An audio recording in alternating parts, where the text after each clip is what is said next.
بعد فاعوذ باللہ من الشیطان الرجیم بسم اللہ الرحمن الرحیم الا ان اولیاء اللہ لا خوف علیہم ولا هم يحزنون الذین آمنوا وکانوا یتقون صدق اللہ العظیم۔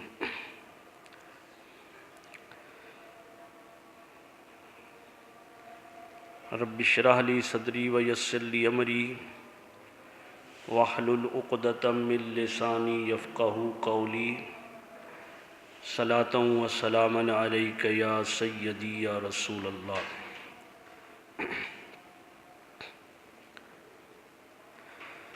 حمد و صلاۃ پر مشتمل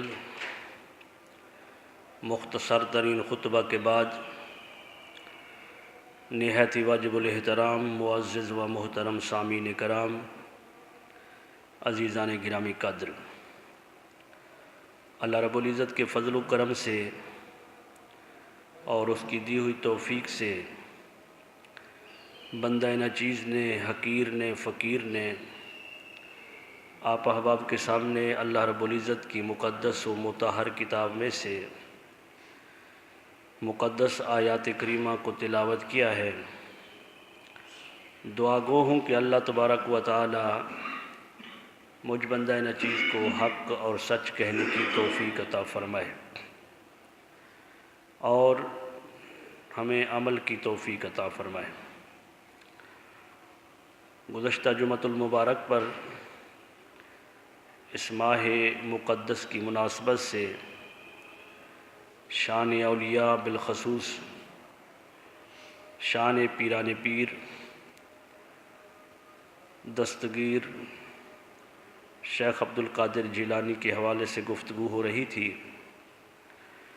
اور دوران گفتگو چونکہ وقت ختم ہو گیا تھا تو آج میں بلا تمہید اپنی گفتگو انہی الفاظ سے شروع کرنا چاہتا ہوں۔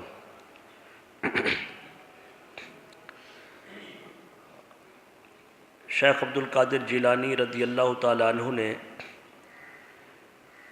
صاحب طریقت یعنی مشائخ جو منصب خلافت پر فائز ہوتے ہیں ان کے کچھ خصائص بیان کیے ہیں۔ یہ تعلیمات شیخ عبد القادر جیلانی ہے۔ وہ فرماتے ہیں کہ یہ خصائص ایک صاحب طریقت میں ہونے ضروری ہیں،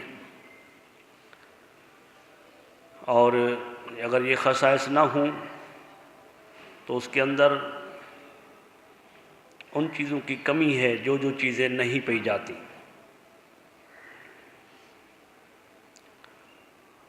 اس بات سے ہمارے لیے بھی آسانی پیدا ہوئی کہ ہم سوچتے ہیں کہ کسی اللہ والے کے ہاتھ میں ہاتھ دیں اور اس کے ساتھ رہ کر راہ سلوک کو طے کریں، تو پھر یا تو ہم کسی ایسے کے ہاتھ میں ہاتھ دے دیتے ہیں کہ جو صاحب طریقت نہیں ہوتا ہے، جو اس منصب کے لائق نہیں ہوتا ہے، یا پھر ہم ایسا کرتے ہیں کہ جب ہمیں کہا جاتا ہے کہ یہ کسی اللہ والے کے ہاتھ میں ہاتھ دو تو پھر سوال اٹھتا ہے، کہنے والے کہہ دیتے ہیں کہ اس وقت کون ہے اللہ والا؟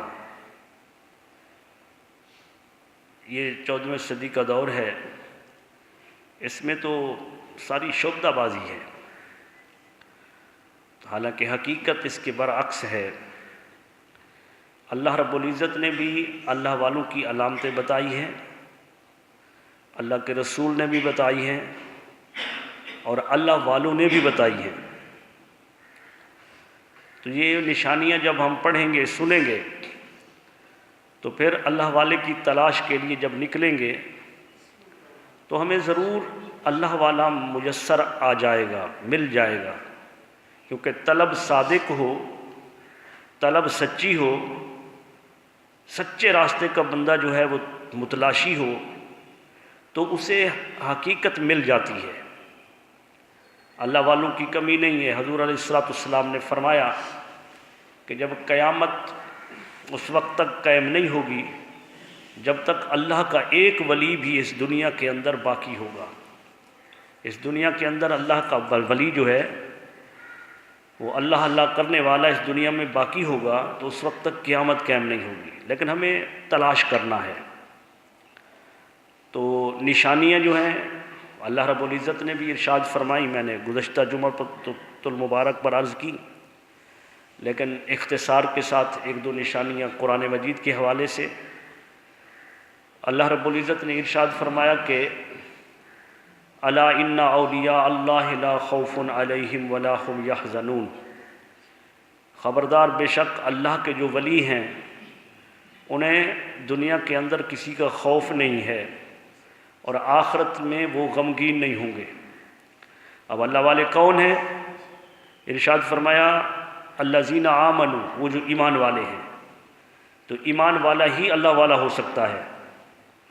تو یہ شعبدہ باز پیر جو عیسائی، نجومی، کاہن، جو ایک علم کرنے کے سبب، کالا علم سیکھنے اور پڑھنے اور عمل کرنے کے سبب دائرہ اسلام سے خارج ہو جاتے ہیں تو ان کا ولایت سے کوئی تعلق نہیں ہوتا ہے۔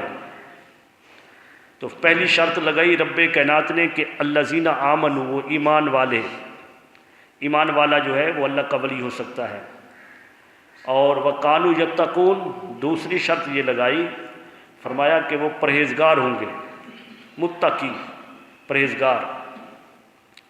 اور ایک اور شرط، ایک اور مقام پر رب کائنات نے ارشاد فرمائی وَإِذَا خَاطَبَهُمُ الْجَاهِلُونَ قَالُوا سَلَامًا، وہ جب جاہلوں سے مخاطبہ ہوتا ہے ان کا تو ان سے بحث مباحثہ نہیں کرتے، جھگڑا نہیں کرتے ان کے ساتھ، بلکہ ان کو سلام مفارقت کرتے ہیں، جدائی کا سلام کرتے ہیں۔ بابا قالوا سلاما، تم اپنے راستے پر چلو، ہمارا اپنا راستہ ہے۔ تو اللہ والوں کی نشانی یہ ہے کہ وہ جھگڑا نہیں کرتے، بلکہ وہ جاہلوں کے ساتھ جب مخاطب ہوتے ہیں تو قالوا سلاما کہتے ہیں۔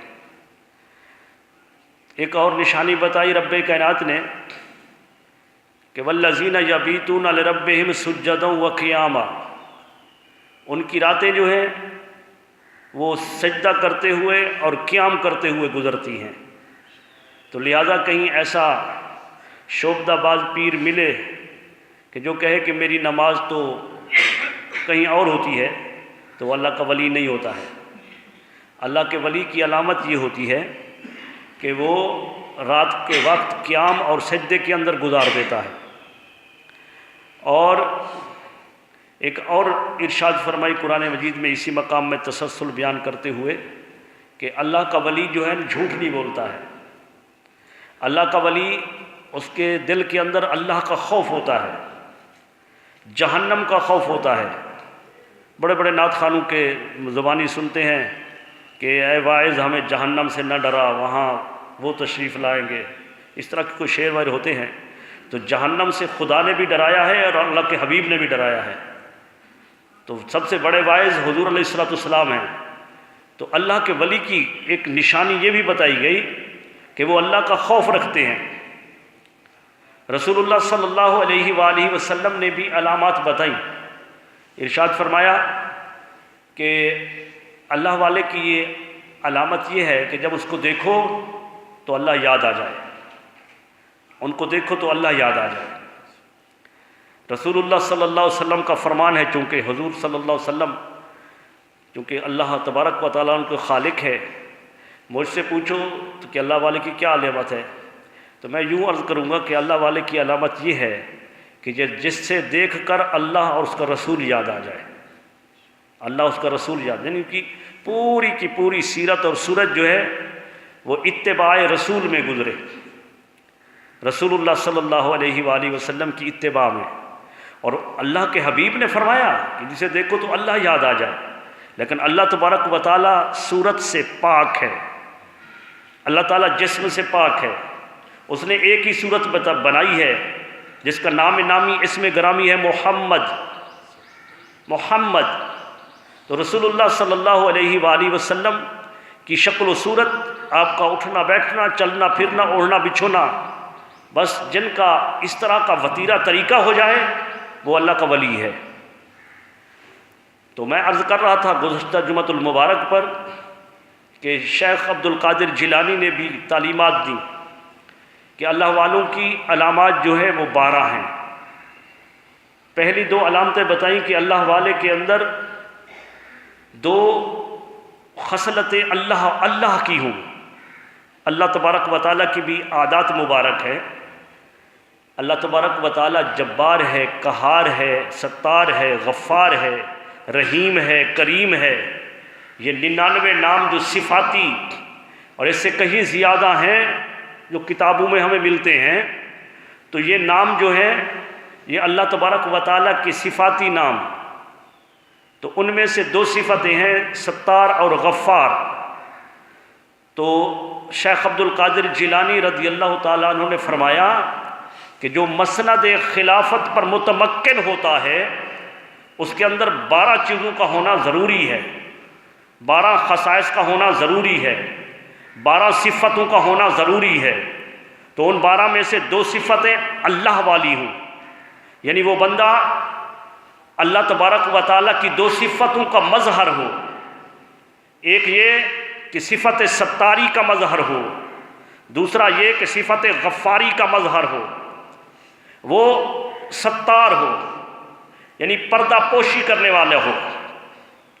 آج کل تو لوگ مسند خلافت پر متمکن ہوتے ہیں لیکن زبان پر چغلی ہوتی ہے۔ ایک مرید کچھ کہہ کر گیا تو پھر ایسا ہوتا ہے کہ وہی بات دوسروں تک پھیلا دی۔ فرمایا کہ جو مسند خلافت پر متمکن ہو اسے چاہیے کہ وہ اللہ تبارک و تعالیٰ کی صفت ستاری کا وہ مظہر ہو، کیونکہ اس کے پاس آنا ہے، مریدوں نے دکھڑے سنانے ہیں، وہ ایک کی بات دوسرے کو نہ کرے، چغل خوری کا کام نہ کرے بلکہ ستاری کا کام کرے، ستاری کا عیب پوش، دوسرے کے عیب کو چھپائے، دوسرے کے عیب کو پردہ دے اس کے اوپر۔ ایک بہت بڑا نام ہے اللہ والوں کی لسٹ میں، اولیاء کرام کے جو ہمارے پاس کتابیں ہیں سیرت کی، ان میں ایک بہت بڑا نام ہے حضرت حاتم اصم کا۔ اصم کا معنی ہوتا ہے بہرا۔ ان کو بہرا کیوں کہا جاتا ہے؟ یہ بہرے نہیں تھے لیکن پھر بھی بہرا کہا جاتا ہے۔ اس وجہ سے کہا جاتا ہے کہ ان کے پاس ایک خاتون آئی، وہ آپ کے پاس بیٹھی باتیں کر رہی تھی، اپنے دکھ درد سنا رہی تھی، اور اسی دوران گفتگو اس کی ریحی خارج ہو گئی۔ ریحی یعنی ہوا خارج ہو گئی، اور ہوا خارج ہوتے ہوئے آواز پیدا ہوئی۔ اب وہ ایک بہت بڑے شیخ کے سامنے بیٹھی تھی تو شرمندہ ہو گئی، لیکن حضرت حاتم اصم جو اس وقت اصم نہیں لکھتے تھے، بعد میں لکھا اصم، تو انہوں نے اس عورت کے اس بات پر کہ وہ شرمندہ و پشیماں ہو گئی ہے، آپ نے ان کی بات کرتے ہوئے یوں کہا، کان پر ہاتھ رکھ کر کہا کہ کیا کہا؟ میں نے آپ کی بات کو سنا نہیں، تاکہ اس کو یہ تصور جائے، اس عورت کو یہ تصور جائے کہ انہوں نے میری اس آواز کو نہیں سنا جس کی وجہ سے مجھے شرمندگی ہو رہی ہے۔ تو پھر ایسا ہوا کہ پوری زندگی ہی اصم بنے رہے، بہرے بنے رہے، کہ کہیں کسی وقت اس خاتون کو پتہ چلے اور یہ نہ سمجھ بیٹھے کہ یہ تو بہرے نہیں تھے، اور کہیں اس کو شرمندگی اٹھانی پڑے۔ ساری زندگی بہراپن میں گزار دی، لیکن عورت کے ایک چھوٹے سے عیب پر اس طرح پردہ رکھا۔ تو فرمایا کہ شیخ جو ہے وہ اللہ تبارک و تعالیٰ کی صفت ستاری کا مظہر ہو۔ اللہ تبارک و تعالیٰ ستار ہے نا۔ ہم کتنے گناہ کرتے ہیں، اللہ تبارک و تعالیٰ عدل پر آ جائے تو ہماری تو لینے لگ جائیں، لیکن عزیزان گرامی قدر، اللہ تبارک و تعالیٰ اتنا ستار ہے کہ ہمارے عیبوں پر پردہ پوش ہے۔ دنیا کے اندر کسی کے سامنے ہمارا عیب عیاں ہو جائے تو وہ دنیا دار برداشت نہیں کرتا۔ رب کائنات جو علی کل شیء قدیر ہے، جو قادر مطلق ہے، وہ تمام عیبوں کو جاننے کے باوجود ہمارے عیبوں پر پردہ رکھتا ہے، اور اس کا حکم ہے۔ اس کے پیارے حبیب نے فرمایا کہ جو شخص اپنے عیبوں پر پردہ دیتا ہے، اپنے عیبوں پر پردہ دیتا ہے، ان کی تشہیر نہیں کرتا، تو آخرت کے دن رب کائنات اس کے عیبوں پر پردہ دے کر یوں ہی معاف کر دے گا۔ ایک شخص اللہ کی بارگاہ میں حاضر ہوگا، اپنے عیبوں کو چھپانے والا شخص جو اپنے عیبوں پر پردہ پوش تھا، اللہ کی بارگاہ میں حاضر ہوگا۔ اللہ تبارک و تعالیٰ فرمائے گا تو نے کیا کیا، کیا کیا تو نے کیا؟ تو وہ شخص اللہ تبارک و تعالیٰ کی بارگاہ میں، چونکہ اسے پتہ ہے کہ رب کائنات کی بارگاہ میں ہوں اور آج کچھ چھپایا نہیں جا سکتا، وہ کرامن کاتبین جو بھی صحیفے لکھ رہے ہیں اور ہر جگہ بھی گواہی دے رہی ہے، تو وہ اپنے چھوٹے چھوٹے گناہوں کو گنتی شروع کر دے گا۔ چھوٹے چھوٹے گناہوں، بڑے بڑے گناہ جو ہے وہ بڑے بڑے گناہوں کو بیان نہیں کرے گا، چھوٹے چھوٹے گناہوں کو بیان کرنا شروع کرے گا۔ اللہ تبارک و تعالیٰ فرمائے گا بندے میں نے تیرے گناہوں کو معاف کر دیا، تو نے اپنے عیبوں پر پردہ رکھا تھا، میں نے تیرے گناہوں کو معاف کر دیا۔ وہ بندہ کہے گا مولا ابھی تو میرے بڑے بڑے گناہ باقی ہیں جس کو میں نے ذکر نہیں کیا۔ اللہ تبارک و تعالیٰ فرمائے گا اس لیے کہ تو اپنے گناہوں پر پردہ دیتا تھا تو آج کے دن میں نے تمہیں معاف کر دیا، اس لیے کہ تو اپنے گناہوں پر ستار بنا رہا، اور یہ صفت ستار یہ میری شان ہے، میری صفت ہے، تو آج کے دن میں نے بڑے گناہ بھی معاف کر دیے، چھوٹے گناہ بھی معاف کر دیے۔ تو اللہ تبارک و تعالیٰ اس قدر ستار ہے۔ تو شیخ عبد القادر جیلانی جو ہے وہ حکم دیتے ہیں کہ صاحب طریقت جو ہے وہ ستار ہونا چاہیے، غفار ہونا چاہیے، غفار، بخشش بھی، اس لیے کہ اپنے ارادت مندوں کے جو ان کے پاس آتے ہیں، مریدین جو ان کے پاس آتے ہیں، ان پر وہ کرم فرما ہو، ان پر سختی کرنے والا نہ ہو، بلکہ ان سے پیار محبت کے ساتھ پیش آنے والا ہو۔ شیخ سے فرماتے ہیں کہ دو صفتیں اس کے اندر جو ہیں وہ رسول اللہ صلی اللہ علیہ وآلہ وسلم کی ہونی چاہیے، دو صفتیں۔ تو دو صفتیں کون سی ہیں؟ فرمایا کہ ایک یہ کہ وہ رفیق ہو، دوسرا یہ کہ شفیق ہو، رفیق بھی ہو اور شفیق بھی ہو، رفاقت کے حق بھی جانتا ہو۔ ارے وہ اللہ کا محبوب ہے، اللہ کا محبوب جس کی خاطر رب کائنات نے بزم کائنات کو سجایا، جس کی خاطر اللہ تبارک و تعالی نے اپنی ربوبیت کو ظاہر کیا، لیکن جو ان کے ساتھ غلام رہتے ہیں تو ان کو پتہ کیا کہتے ہیں؟ صحابی، صاحب، مصاحب کسے کہتے ہیں؟ دوست کو۔ اپنے ساتھ رہنے والوں کو وہ دوست فرما رہا ہے۔ رب کائنات بھی ان کی تعریف کرتا ہے تو فرماتے ہیں والذین معہ، وہ جو ان کے ارد گرد رہتے ہیں، جنہیں آپ صحابی کہتے ہیں، تو صحابی کہتے ہیں دوست کو، ساتھ رہنے والے کو، کہ اللہ کے پیارے حبیب صلی اللہ علیہ وسلم اس قدر رفیق ہیں کہ اپنے ساتھ رہنے والا غلام جن میں نسبت زمین و آسمان کی ہے، کہاں ایک عام بندہ اور کہاں اللہ کا محبوب، کس قدر نسبت ہے، مناسبت زمین آسمان کی ہے کہ وہ صحابہ زمین ہے، امام الانبیاء صلی اللہ علیہ وسلم عرش ہے، لیکن اس کے باوجود رسول اللہ صلی اللہ علیہ وسلم کے وہ صحابی کہلاتے ہیں، صحابی کہلاتے ہیں۔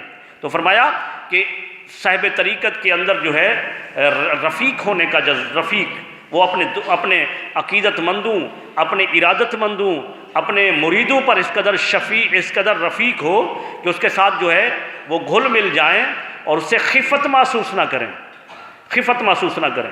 حقیقی یقینی بات ہے، کئی استانوں پر ہمیں جانا ہوتا ہے تو ایسا بھی ہوتا ہے کہ جہاں غریب مرید جو ہے وہ پیر صاحب کو مل بھی نہیں سکتا، پیر صاحب کو ایسی جگہ پر، چونکہ اللہ والے تو موجود ہیں، جو اللہ والے جو ہے وہ اس قدر کی صفتیں ان کے اندر موجود ہیں، لیکن میں کئی استانوں کی بات کر رہا ہوں کہ جہاں پر میں ایک جگہ پر گیا اور وہاں پر میں نے بیان ہوا، بیان کرنے کے بعد انہوں نے مجھے ایک کپڑا پہنایا اجرک، تو کہنے لگے کہ یہ باہر نہیں کہنا کہ پیر صاحب نے پہنائی ہے، ورنہ یہ تمہاری جو ہے نا وہ یہ ہاتھوں کو بھی چاٹ لیں گے اور اس کپڑے کو بھی چاٹ لیں گے۔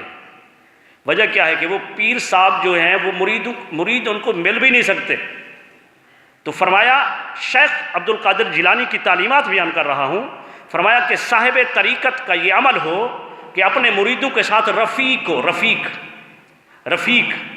اور معاملہ اس طرح کا شعبدہ باز اس طرح کے پیر ہو گئے۔ حقیقت کی میں نفی نہیں کر رہا، جب ایک حقیقت ہوتی ہے تو اسی کی نقل جال سازی ہوتی ہے، مارکیٹ کے اندر جو اصل ہوتا ہے جس کی ڈیمانڈ ہوتی ہے تو اسی کی تو نقل آتی ہے۔ اللہ والے موجود ہیں، لیکن جو اس اصل کی آڑ میں نقل آ گئے تو پھر ان کی جو نظر ہوتی ہے وہ مریدوں پر اس طرح ہوتی ہے کہ جو بڑے بڑے دولت مند مرید ہیں ان کا مقام اور بد ہو رہا ہوتا ہے، ان کی عزت و تکریم اور ہو رہی ہے، اور جو غریب ہوتا ہے اس کو کہتے ہیں وہ فلاں جگہ پر بیٹھ جائے، پلر کے ساتھ 1.25 لاکھ مرتبہ درود شریف پڑھ۔ وہ غریب امیر بھی سمجھ رہا ہوتا ہے کہ مجھے اس مقام پر مسند پر جیسے گو تکیوں پر کیوں بٹھایا جا رہا ہے، اور ایک غریب جو ہے وہ پلر کے ساتھ دور بیٹھ کر وہ اللہ اللہ کر رہا ہے تو اسے بھی پتہ ہوتا ہے، لیکن اسے پوچھو تو کہتے پیر صاحب نے بٹھایا ہے۔ حقیقت حال یہ ہے کہ جو شیخ ہوتا ہے اس کی نظر کے اندر امیر غریب کوئی وقت نہیں رکھتے، ذات پات کی وقت نہیں ہوتی، یکساں ہوتے ہیں ان کی زبان کے اندر، ان کی نظر کے اندر سب برابر ہوتے ہیں۔ اگر وقت کا بادشاہ اس کا غلام ہو، ہاتھ پر بیعت کی ہو، اور ایک بالکل غریب انسان نے بیعت کی ہو تو ایک شیخ کی نظر میں دونوں برابر ہوتے ہیں۔ تو فرمایا رسول اللہ صلی اللہ علیہ وسلم کی 2 صفتیں اس کے اندر، ایک رفیق ہو اور دوسرا شفیق ہو، شفقت کرنے والا ہو۔ رسول اللہ صلی اللہ علیہ وسلم کیسے شفقت فرماتے تھے؟ آقا علیہ الصلوۃ والسلام، حضرت عمر فاروق بیان کرتے ہیں، حدیث پاک ہے کہ آقا علیہ الصلوۃ والسلام مسجد نبوی کے اندر جلوہ گر ہیں، ایک عورت آ گئی، مسجد نبوی کا چھوٹی اس وقت بڑے احاطے میں نہیں تھی، تو وہ جو جہاں جوتے اتارتے ہیں وہیں کھڑے کر اس نے اشارہ کیا، محمد ادھر آئیے، مجھے آپ سے کام ہے۔ کائنات کے والی، دونوں جہانوں کے بادشاہ، امام الانبیاء صلی اللہ علیہ وآلہ وسلم ان کے پاس چلے گئے۔ اب وہاں چلے گئے، حضور علیہ الصلوۃ والسلام تو جوتے مبارک بھی آپ کے پاؤں میں نہیں ہیں، مسجد میں تھے آپ، تو جب وہ وہاں پر پہنچ گئے آقا علیہ الصلوۃ والسلام تو اس عورت نے کہا میری بات سنو۔ فرمایا سناؤ، کیا کہنا چاہتی ہو؟ یہاں نہیں، چلو ادھر، یہ میدان پڑا جنت البقیع کی طرف، میری بات وہاں سنو۔ اچھا، وہ آپ آقا علیہ الصلوۃ والسلام مسجد نبوی سے باہر نکلے ہیں، جوتے مبارک پاؤں میں نہیں ہیں، لیکن اس عورت کی بات سننے کے لیے آپ وہاں چلے گئے۔ وہ عورت سنائے جا رہی ہے، حضور علیہ الصلوۃ والسلام سنتے جا رہے ہیں ان کی باتیں۔ حضرت عمر فاروق فرماتے ہیں کہ مجھے کوفت ہو رہی تھی، یہ مدینہ کی وہ عورت ہے کہ جب یہ راستے میں آ رہی ہوتی ہے تو لوگ راستہ بدل دیتے ہیں، اس لیے کہ اس کی ذہنی کیفیت درست نہیں ہے، یہ جب باتوں میں لگتی ہے تو بے تک کی باتیں ختم ہی نہیں ہوتی۔ حضور علیہ الصلوۃ والسلام کا جسم مبارک نازک، وقت قیمتی، اور اس قدر یہ باتیں سنائی جا رہی ہے، گھنٹوں گزر رہے ہیں۔ آقا علیہ الصلوۃ والسلام اب واپس آئے، کہہ کچھ نہیں سکتے تھے صحابہ کرام کہ حضور اپنی مرضی سے تشریف لے گئے تھے، لیکن حضور علیہ الصلوۃ والسلام واپس آئے، عمر فاروق کے جو کچھ دل میں تھا زبان پر آیا، یا رسول اللہ یہ وہ عورت ہے کہ جو مدینہ کی دیوانی ہے، مجنون ہے، ذہنی توازن درست نہیں ہے، عقل درست نہیں ہے، لوگ تو ان کی باتیں نہیں سنتے، اور آپ کو اس قدر اس نے تکلیف میں رکھا، لوگ اس کی باتیں سننے کو تیار نہیں، کوئی مدینے کا شخص ایسا نہیں کہ جو اس کی باتیں سننے کو تیار ہو۔ میرے آقا نے فرمایا عمر جس کی باتیں کوئی نہ سنے، کیا میں محمد بھی اس کی باتیں نہ سنوں؟